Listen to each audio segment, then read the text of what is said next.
आइए सुनते हैं कार्यक्रम बेटी बचाओ बेटी पढ़ाओ आयुष्मती भव।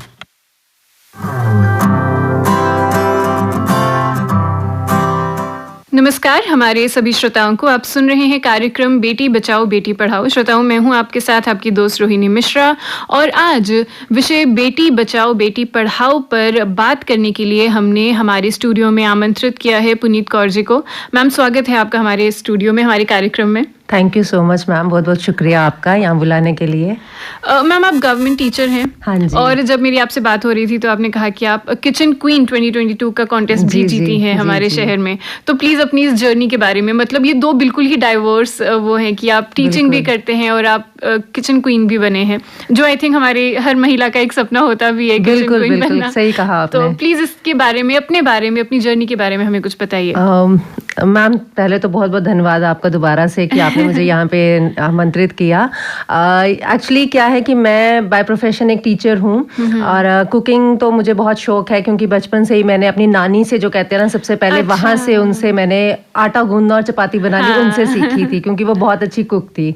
तो अभी वो मेरे साथ नहीं है, बट मैं उनको थी कहना नहीं पसंद करती हूँ, मैं उनको है ही कहती हूँ कि वो मेरी लाइफ का बहुत बड़ा हिस्सा है। तो अपनी मदर को देखा कुकिंग करते हुए, तो वहाँ से थोड़ी इंस्पिरेशन हुई एंड बच्चों की खातिर थोड़ा मैंने अपना शौक थोड़ा और डेवलप किया। बस मुझे ये था कि कुछ ना कुछ रेसिपीज ट्राई करते रहो, तो एजुकेशन भी चलती रही साथ साथ। कुकिंग मैंने थोड़ी लेट स्टार्ट की, मतलब ऐसा नहीं था कि मैंने स्टार्टिंग से ही किया। आफ्टर मैरिज मैंने प्रॉपर एक कुकिंग स्टार्ट की और उसमें ये था कि फिर मैंने नई नई रेसिपीज ट्राई करती रही। फिर जब बच्चे हुए, बच्चों के साथ उनको मोटिवेट करने के लिए कि खाने में थोड़ा इंटरेस्ट डेवलप करने के लिए, तो मैंने और उनको चेंजेस की उसमें। अब मेरे भतीजे हैं, मैंने उनके लिए बहुत उनको शौक है, वो कभी घर पर आते हैं तो वो नॉर्मल खाना नहीं खाते हैं, उनको मतलब वेराइटीज चाहिए। And same with my kids also, तो उनको भी वैरायटी ही चाहिए। तो उस वैरायटी के चक्कर में मैं कुछ ना कुछ ट्राई करती रही हूँ, मतलब इनोवेशंस ट्राई करती रही हूँ। तो जब ये कुछ चला तो फिर मौका था कि सब कहते थे कि आप कुछ ना कुछ कहीं ना पार्टिसिपेट करो, मतलब किसी कॉन्टेस्ट में पार्टिसिपेट करो। लेकिन मुझे लगता था कि अभी मुझे बहुत कुछ सीखने की ज़रूरत है। तो लेकिन कहते हैं ना कि टाइम, ऊपर वाले ने टाइम सोच के रखा होता है। एंड लास्ट ईयर कुछ ऐसे ही हुआ कि मुझे एक कॉन्टेस्ट था, किचन क्वीन था, सीबा वालों ने ऑर्गेनाइज किया था अलॉन्ग विद बुलबुल ऑयल्स। तो उन्होंने मुझे मतलब अप्रोच किया कि ऐसे आप यहाँ पे अप्लाई करिए। तो जब मैंने वो कॉन्टेस्ट ट्राई किया, तो वो एक राउंड थे, 3 राउंड्स थे वहाँ पर। तो मैंने बहुत अच्छे से, मतलब हमने डिसाइड किया। एक्चुअली सबसे बड़ी बात यह कि मेरे हस्बैंड एक शेफ हैं, तो थोड़ी मोटिवेशन जो है वो उनकी तरफ से भी है एंड वो मेरे बहुत बड़े क्रिटिक्स हैं। तो जो भी मैं खाना बनाती हूँ, अगर उनके अप्रूवल आ जाए कि वो कह दें कि ये अच्छा है, तो इट मीन्स वो अच्छा है। तो उनसे भी फिर हमने राय ली, डिस्कस किया हम लोगों ने, फिर हमने थोड़ी रेसिपीज ट्राई की।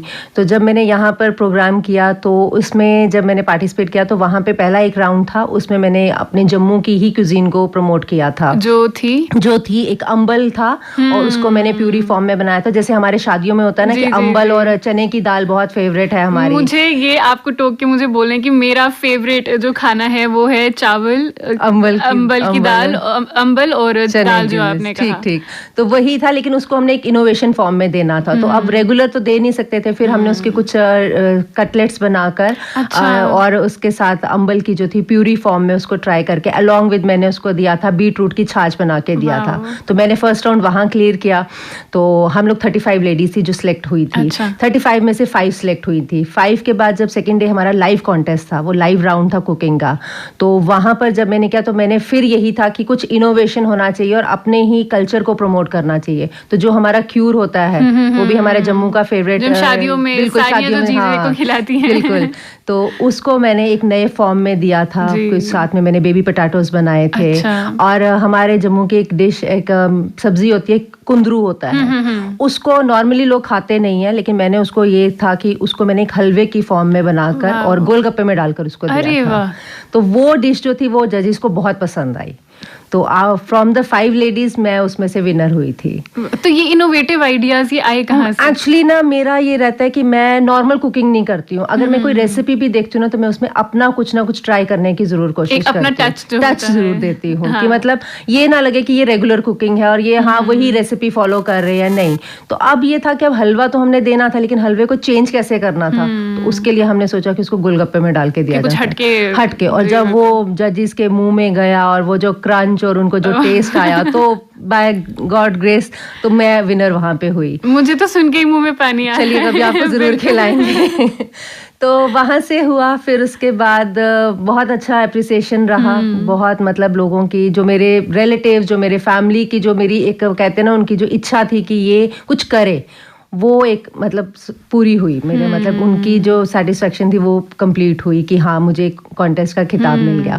तो वहाँ से हुआ, वो जर्नी भी बहुत अच्छी रही। उसके बाद सभी लोगों को लगता है कि हाँ मैं एक सेलिब्रिटी बन गई, और वो कोई सेलिब्रिटी वाली फीलिंग भी आती, बट नो मैटर, खुशी तो होती है, क्योंकि आप जिस चीज़ को आप चाहते हो वो अगर आपको मिल जाए तो उससे बड़ी और कोई बात नहीं होती है। And with the support of family, मेरे इन लॉज की सपोर्ट, मेरे हस्बैंड की सपोर्ट, बिल्कुल वो मेरे साथ रहे हैं, बच्चे, तो पेरेंट्स जो मेरे हैं, क्योंकि मेरे पेरेंट्स ने भी कभी मुझे किसी चीज़ के लिए रोका नहीं है। एंड वही सेम चीज़ आगे भी है कि इन लॉज भी मुझे ऐसे ही मिले हैं कि उन्होंने मुझे प्रमोट करते हैं। अब घर में कुछ ना कुछ ट्राई करती हूँ, कभी वेस्टेज भी होता है, बट कभी ये नहीं हुआ कि अरे ये खराब हो गया तो इसको वो कर दे, नहीं। तो उसी चीज़ से ही जो मोटिवेशन मिलती गई, तो मैं वो फाइनली वो हुई। उसके बाद फिर लकीली मुझे कह सकते हैं कि लास्ट ईयर मेरे लिए बहुत अच्छा साल रहा। तो वहीं से लकीली मुझे लास्ट ईयर अगस्त में ही मुझे फिर मास्टर शेफ के लिए कॉल आई थी। अच्छा, उन्हीं की तरफ से? हाँ, मास्टर शेफ की तरफ से ही कॉल आई थी, क्योंकि उनको पता चला कि मैंने कॉन्टेस्ट जीता है, तो आई वाज द विनर। तो वहां से कॉल आई, तो जब उनकी कॉल आई तो फिर हस्बैंड से फिर बात की कि क्या किया जाए। बट वो था कि ये बहुत बड़ा प्लेटफॉर्म है कि उस तक तो अभी लगता नहीं है आप, क्योंकि आदमी अगर ये सोचे कि नहीं हम आज ही सब कुछ अचीव कर ले, वो पॉसिबल नहीं है। बिकॉज आप अपने आप को एक स्टेप जरूर बैक रखिए, सो दैट आपको लगे कि हाँ आप कुछ करने के लिए आपको लर्निंग कैपेबिलिटी आपके अंदर होनी चाहिए। फिर हमने इसके लिए ट्राई किया, मैंने जम्मू में राउंड क्लियर किया, देन मैं दिल्ली गई। तो दिल्ली में मेरी वहाँ पे हम लोग सिलेक्ट हुए वहाँ से, और मतलब जो नॉर्थ स्टेट्स थे वहाँ से हम लोग सिलेक्ट होकर गए। दिल्ली में भी मैंने अपने जम्मू को ही प्रमोट करना चाहा।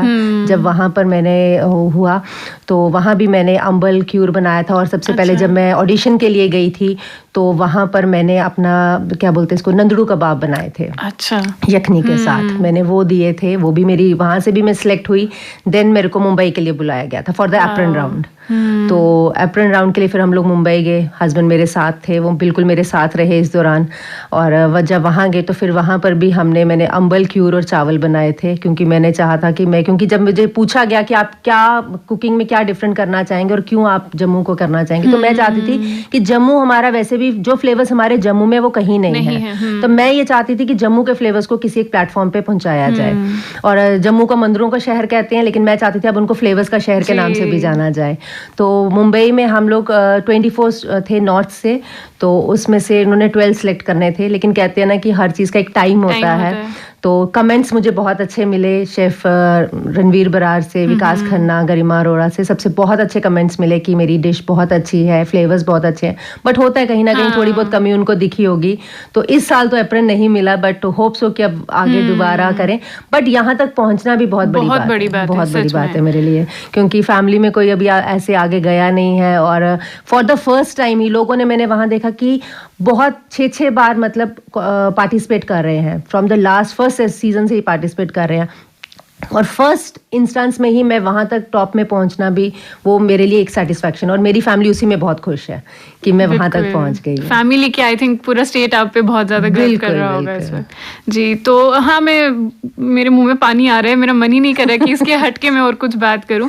बट जैसे कि हमने बात की कि इसी के साथ साथ आप एक गवर्नमेंट टीचर भी हैं, तो वो आपकी जर्नी कब से स्टार्ट हुई है? और क्योंकि टीचर जो होता है वो हमारे देश का फ्यूचर डेवलप करता है क्लासेस में, तो बहुत बड़ी रिस्पॉन्सिबिलिटी होती है, तो उसके बारे में एक्चुअली टीचिंग भी कह सकते हैं कि वो मेरे पेरेंट्स की तरफ से ही है, क्योंकि मेरे पेरेंट्स का अपना स्कूल है। और मेरी मदर को शुरू से ही, जब हम छोटे थे तो मेरी मदर ने ही हमें टीच किया। उनका जो टीचिंग स्टाइल था वो बहुत ही डिफरेंट था। अच्छा। तो वो ट्यूशंस भी लेती थी, स्कूल्स भी उन्होंने ज्वाइन किए थे, बट उनको अंदर था कि कुछ ना कुछ करना है। तो फिर मेरे मामू ने उनको स्कूल ओपन करा था हम लोगों ने, तो वहाँ पे स्कूल उन्होंने जब चलाया तो she was the first lady, जो हम फर्स्ट लोग थे जो उस एरिया में, बठिंडी में हमने अपना स्कूल स्टार्ट किया था। तब वहाँ पे कभी कोई मतलब स्कूल नहीं था, कुछ नहीं था। था। तो वहाँ पर जो लोगों को पढ़ाने का मोटिवेशन, और मैं 8th में थी तब मम्मा ने स्कूल स्टार्ट किया था, तो तब से ही मेरे अंदर वो टीचिंग का जो कीड़ा है ना वो चल रहा था कि पढ़ाने का, कि कैसे पढ़ाना है, कैसे डिलीवर करना है, इवन अपने टीचर्स को भी स्कूल में देखकर।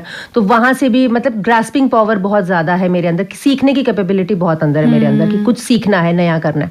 तो वो शौक जो था वो टीचिंग में चलता रहा। फिर मेरे फादर को शौक था कि गवर्नमेंट जॉब होनी चाहिए, नो मैटर, बट मुझे चाहती मैं नहीं थी। मैंने टूरिज्म का कोर्स भी किया हुआ है, वो मैं दिल्ली से कोर्स करके आई हूँ। बिसाइड दैट मैंने एमए इंग्लिश हूँ मैं, अभी मैंने जस्ट रिसेंटली एक और एमए कंप्लीट की है अपनी। तो वो था, तो फिर फादर चाहते थे कि मैं गवर्नमेंट जॉब करूँ, तो उन्होंने ही सब कुछ ट्राई किया, फॉर्म फिल कर दिया, सब कुछ किया, मेरे को सिर्फ बता दिया कि इस डेट को इंटरव्यू, आप जाके इंटरव्यू दो। मैंने दिया, तो 2012 में मैं गवर्नमेंट जॉब में आई। अच्छा। तो उससे पहले मैं एज अ प्रिंसिपल जॉब कर चुकी हूँ अम्बाला में, वो मैंने 2 साल जॉब किया है वहाँ पर। तो बस वो जो था, फिर वहाँ से टीचिंग स्टार्ट हो गई मेरी, मतलब क्योंकि स्कूल में तो मैं अपने स्कूल तो मैं as a vice principal job कर रही थी, तो आइडियाज़ थे कि कैसे पढ़ाना है। और मेरी नॉलेज ये रहती है कि बेसिक नॉलेज से आपको स्टार्ट करना चाहिए। ये नहीं है कि आपने सिर्फ बुक से पढ़ाया वो खत्म किया, नो, आपको लाइव एग्जांपल्स जरूर देने चाहिए बच्चों को, क्योंकि उसी से ही बच्चों को सही समझ आती है और इंटरेस्ट भी। बिल्कुल इंटरेस्ट, जब तक आप बच्चों को लाइव चीज नहीं दिखाएंगे, लाइव एग्जांपल नहीं देंगे, तो तब तक आप बच्चों के अंदर वो मोटिवेशन और वो पढ़ाई नहीं डेवलप कर सकते। तो बस वहां से फिर वो मेरी टीचिंग 2012 से स्टार्ट हुई, और अभी ये कि मेरी एक रूरल एरिया में ही है जॉब मेरी वहाँ पर। तो ये है कि बच्चे आ रहे हैं, सीख रहे हैं, शौक है पढ़ाने के साथ साथ। मेरा ये भी रहता है कि जो गांव का माहौल है उसको भी थोड़ा सुधारा जाए, तो वहां पर भी थोड़ा सा चेंजेस लाने की कोशिश करती हूँ। तो ये है कि प्यार मिलता है, पेरेंट्स बहुत रिस्पेक्ट करते हैं, तो बस वहां से मेरी टीचिंग स्टार्ट हो गई है। तो अब मैं चल रही हूँ उसी में। इन ऑल हमारा ये जो आज का टॉपिक है बेटी बचाओ बेटी पढ़ाओ, आई थिंक आप परफेक्ट एग्जांपल है उस चीज के लिए कि जिस तरह से आपको सपोर्ट मिला है और आपने आगे बढ़कर अपनी फैमिली का नाम और हमारे स्टेट को आगे रिप्रेजेंट किया है, और जो कामयाबियां आप अचीव कर रही हैं और आगे भी आगे आप अचीव करती रहेंगी। मैम, मुझे पूछना था, जैसे आपने कहा कि आप किचन क्वीन की विनर हैं, बहुत सी महिलाएं हमारी स्टेट में, हमारे शहर में ऐसी भी हैं जो बहुत ज़्यादा टैलेंटेड हैं, जो बहुत अच्छा खाना बनाती हैं, पर प्लेटफॉर्म उनको नहीं मिला है और अभी भी उनको पता नहीं है कि कहाँ पे जाना है, कैसे जाना है। तो अगर वो आपको सुन रही हैं और अगर आपको बताना हो कि कैसे स्टार्ट करनी है अपनी ये जर्नी, देखिए सबसे पहले बात ये है कि मैं तो थैंक्स करूंगी सीबा का, जिन्होंने, क्योंकि हमारे जम्मू में आई थिंक ये ऐसे कॉन्टेस्ट होते नहीं हैं। एंड सबसे बड़ी बात ये है कि जम्मू इस बार मास्टर शेफ ने भी बहुत बड़ा इनिशिएटिव लिया कि सबसे पहला उन्होंने जम्मू से स्टार्ट किया था। अदरवाइज जम्मू में कभी मास्टर शेफ नहीं हुआ, और यहाँ के लोग जो है मास्टर शेफ के लिए जाते हैं तो वो डेली बाहर स्टेट्स में जाकर ऑडिशंस देते हैं, बट जम्मू में दिया। तो जब तक ऐसे प्लेटफॉर्म्स हमें नहीं मिलेंगे तब तक हम कुछ कर भी नहीं सकते हैं। एंड लेडीज के अंदर वो ये मैंने नोटिस किया कि जब ये कोई कॉन्टेस्ट आता है, और मैंने बहुत सारे लेडीज को अप्रोच भी किया, मैंने उनको बोला कि मेरी फ्रेंड्स ही ले लीजिए, या मेरी फ्रेंड्स या मेरी कोई भी, अगर मैंने उनको बोला कि आप करो, तो उनके अंदर ना एक हिच होती है। एग्जैक्टली वो दे डोंट वांट, मतलब वो हाय हम कैसे करेंगे। तो वो जो कहते हैं ना उसको कि विल पावर उनके अंदर थोड़ी सी कम होती है, मतलब कॉन्फिडेंस लेवल थोड़ा सा कम होता है। नो मैटर वो बहुत अच्छी कुक होंगे, बहुत कुछ होगा, लेकिन वो एक डर जाती हैं कि नहीं हम इतने बड़े प्लेटफॉर्म को फेस नहीं कर पाए। ऐसी बात नहीं कि मैं भी बहुत कोई कॉन्फिडेंस है, बट एक लेवल पे लगता है कि नहीं यार पता नहीं हम लोग यहाँ पे कर पाएंगे कि नहीं कर पाएंगे। बट वही कहते हैं ना, बूस्टिंग बहुत जरूरी है, पहला कदम, बिल्कुल पहला कदम उठाने की जरूरत है। अब जैसे जब मैंने ये कॉन्टेस्ट के लिए आया तो मैंने भी सोचा नहीं करती हूँ, कहाँ करूंगी, मैं तो ऐसे कुकिंग करती हूँ, ठीक है मेरा अपना फेसबुक पेज है, मैं पोस्ट डालती हूँ, बहुत अच्छे लाइक्स आते हैं, सभी बहुत। लेकिन फिर जब हस्बैंड और जब पेरेंट्स ने बोला, इन-लॉज ने भी बोला कि नहीं आप करो, इवन के बच्चों ने सबसे पहले था मम्मा जाओ आप करो ये, तो वो एक जो मोटिवेशन पीछे से मिली ना, तो उसके लिए लगा कि हाँ यार ये करना चाहिए। तो वही चीजें, लेडीज जो डर जाती है ना, वो डर को अपना थोड़ा खत्म करना पड़ेगा। जब तक वो डर हमारे अंदर रहेगा हम कुछ नहीं कर पाएंगे। और सबसे बड़ी बात है कि फैमिली की सपोर्ट। जी बिल्कुल। आप कुछ करना भी चाहती हैं लेकिन बिकॉज ऑफ फैमिली वो नहीं कर पाते। अब मेरे साथ ही एक कंटेस्टेंट थी, तो उनका यही हुआ कि वो आ गई किचन क्वीन में भी उन्होंने पार्टिसिपेट करना था, लेकिन on the day of final वो नहीं आई बिकॉज फैमिली ने नहीं अलाउड किया। ऐसा चीज हुआ। अच्छा, वो फिर मास्टर शेफ के लिए भी गई, और मास्टर शेफ में उनको फर्स्ट राउंड उन्होंने जो जम्मू में था वो क्लियर भी किया, लेकिन उन्होंने मैं उनकी ना सरप्राइज हुई ये बात सुनकर, वो कहती नहीं शायद मेरे हस्बैंड, मेरी फैमिली मुझे ना आगे नहीं जाने देगी। तो वो एक थोड़ा सा मुझे ना बड़ी लगा कि ऐसी चीज आप यहाँ तक आए हो, नहीं हमारे फैमिली ऐसा सोचती है, तो फिर आप उनको मोटिवेट ही क्यों कर, फिर आप उनको भेज ही क्यों रहे हो? और उस लेडी के अंदर वो अभी बहुत एक्साइटेड थी, बट कहीं ना कहीं उनके अंदर मन में था, वो पहले ही सोच के बैठी थी कि नहीं मैं आगे नहीं जाऊंगी। और शायद मुझे लगता है अगर वो उन्होंने किचन क्वीन में भी पार्टिसिपेट किया होता तो वो भी टॉप 5 में या टॉप 3 में वो जरूर पहुंची होती। बट वही रहा ना कि आगे तो हिम्मत तो की थोड़ी, लेकिन पीछे से सपोर्ट नहीं आया। तो वो चीज़ है कि जब तक आपके अंदर वो सपोर्ट और आप अपने आप को बिल्डअप नहीं करोगे, अपना कॉन्फिडेंस, तब तक कुछ नहीं हो सकता। आपको प्रूफ करना पड़ेगा अपने आप को। तो वो चीज़ें हैं, तो अगर उसके बिना आप करोगे तो फिर कोई पॉसिबल भी नहीं है। जी बिल्कुल। तो हमारा विषय भी आज का यही है, जी। वुमेन एम्पावरमेंट के ऊपर, कि कई बार हम देखते थे या अभी भी देखते हैं कि कई बार ऐसा होता है, जैसे आपने कहा कि वो उनमें टैलेंट था, कैपेबिलिटी थी, बट क्योंकि सपोर्ट नहीं मिल पाया तो वो आगे नहीं बढ़ पाई। तो यही मेरा अगला सवाल था कि क्या आपको लगता है कि बेटी बचाओ बेटी पढ़ाओ जैसी स्कीम का हमारे देश में अभी ज़रूरत थी? तो एग्जाम्पल तो आपने दे ही दिया कि हाँ बिल्कुल थी, तो इसके बारे में आपका और क्या कहना है? देखिए, बेटी बचाओ जो है, जैसे हमें पता है कि ये 2015 में स्टार्ट हुआ था, प्रधानमंत्री नरेंद्र मोदी जी ने स्टार्ट किया था। वो उससे पहले भी हमारा यही है कि उन्होंने कुछ चीज़ें देखी होंगी, क्योंकि इससे पहले ये था कि जो रेशियो था हमारा, फीमेल रेशियो जो था वो बहुत कम होता जा रहा था। तो इसको प्रमोट करने के लिए, क्योंकि फिटिसाइड बहुत केस हो रहे थे, लोग जो हैं वो, लड़की तो शादी तो सबने करनी है, बहू चाहिए लेकिन बेटी नहीं चाहिए। और मैं कई बार जब टीवी पे ऐसी चीजें देखती हूँ, कोई सीरियल्स देखो, कोई ऐसी कोई डॉक्यूमेंट्री देखो, तो लगता है कि क्या ये वाकई में आज की डेट में ऐसा सच हो रहा है? बट लगता है कि हाँ ये सच है, क्योंकि लोगों के मन में। बट ये प्रोग्राम ने एक चेंज लाया, बिकॉज जो रूरल एरियाज हैं वहाँ पर लोग अभी भी इस चीज़ में ही हैं कि नहीं बेटा होना चाहिए। इवन जब मैं स्कूल में गई तो मेरे वहाँ पे कुछ एडमिशन्स जब आ रही थी, तो बेटों को वो प्राइवेट में भेज रहे हैं और बेटियों को वो गवर्नमेंट में भेज रहे हैं। क्यों चेंज कर रहे हैं? क्योंकि नहीं जी बेटा चलने दो, बेटा उधर ही ठीक है। घर वाले भी बोलते हैं कि इसको प्राइवेट में डालो। अरे क्यों? जब आप बेटी को, अगर उसमें बेटी को क्यों नहीं डाल रहे हैं आप उसमें? और ये जो प्रोग्राम है, इसने बहुत सारी, मुझे लगता है, चेंजेस लाई हैं पेरेंट्स के अंदर, गांव के लोगों के अंदर, उनकी सोच के अंदर। क्योंकि कुछ स्कीम्स आई, बहुत सारी स्कीम्स आई, जैसे अब एक यहाँ पे आया था सुकन्या समृद्धि योजना, इसके स्कीम के अंडर में आया। उसमें यह था कि आपने जो 10 साल से छोटी बेटी है उसका आप खाता खुलवाओ, और उसका जो है कि गवर्नमेंट भी उसमें 7.6% इंटरेस्ट डालेगी, एंड पेरेंट्स जो है वो 18 साल तक पैसा जमा करवा सकते हैं। उसके बाद बेटी जो है, बच्चा जो है वो आगे खुद जाके अपना अकाउंट खोल सकता है, विड्रॉल कर सकता है। और जो पेरेंट्स के दिल में ये जो डर था, जो छोटे लोग, जो मतलब गरीब लोग हैं, जिनके मन में ये डर था कि हम बेटी की शादी कैसे करें, तो उनका वो डर एक कम हो गया। और उससे ये हुआ कि लड़कियों में थोड़ा पढ़ने की भी आ गई कुछ, अब जैसे पढ़ाने का भी आ गया कि अब हमारे स्कूल में भी इवन के ये कि रेगुलर सर्वेज होते हैं फॉर दिस रीज़न कि आप जितनी भी फीमेल गर्ल्स हैं उनको बाहर निकालिए, उनको स्कूल में एडमिशन होनी चाहिए। और हम खुद गांव में जाकर, मतलब ऐसे ऐसे एरियाज में हम जा रहे हैं जहाँ से हम लड़कियां देख रहे हैं कि वो इतनी बड़ी लड़कियां, बट आज तक वो कभी स्कूल नहीं गई हैं। और इस स्कीम के अंडर हम लाते हैं कि वो बच्चे स्कूल आए। इवन स्कॉलरशिप्स हैं बहुत अच्छा, और सबसे बड़ी बात है एडमिशन फ्री है। अगर वो दे भी रहे हैं तो as compare to boys, admission जो नंबर चार्जेस हैं वो गर्ल्स का कम होता है। तो इससे जो है कि एक जो जेंडर बायसनेस है वो कम हो गई है। नो मैटर, हम कहते हैं कि लिटरेट लोग बहुत समझदार हैं कि उनके अंदर एज कम्पेयर टू लिटरेट लोग ज्यादा बेवकूफ हैं, और वो ज्यादा इन गलत चीजों में जा रहे हैं कि उनको भी चाहिए कि बेटी नहीं होनी चाहिए, हाँ बेटा ही होना चाहिए। अरे बेटा तो आप करोगे, लेकिन उस बेटे को कम से कम कल बेटी कहाँ से लाओगे आप, बहू कहाँ से लाएंगे? तो लेकिन अब मुझे लगता है कि पहले होता था कि जब बेटी होती थी तो लोग कहते थे अरे बेटी हुई है, थोड़ा सा ना वो देते थे, मुबारक भी देते थे ना, वो बड़े थोड़ा सोच के और ढीले से देते थे। बट अब लोगों के अंदर बहुत चेंजेस हैं। अभी मैंने रिसेंटली एक वीडियो देख रही थी कि अभी वो फादर ने एक नई कार ली है, तो नई बेटी उनके घर में हुई है, तो उन्होंने कार पे उसके अलता के साथ मतलब वो पाँव वो निशान लगवाए हैं, एंड अब वेलकम बहुत अच्छे से हो रहा है, बहुत सारा। तो चेंजेस आ रही हैं। तो ये है कि जिस तरह से हम लोग सोच अपनी चेंज करेंगे तो उसी तरह से आगे इम्प्रूवमेंट होगी। Ma'am thank you so much हमारे स्टूडियो में आने के लिए और अपनी जर्नी हमसे शेयर करने के लिए। Thank you so much. Thank you.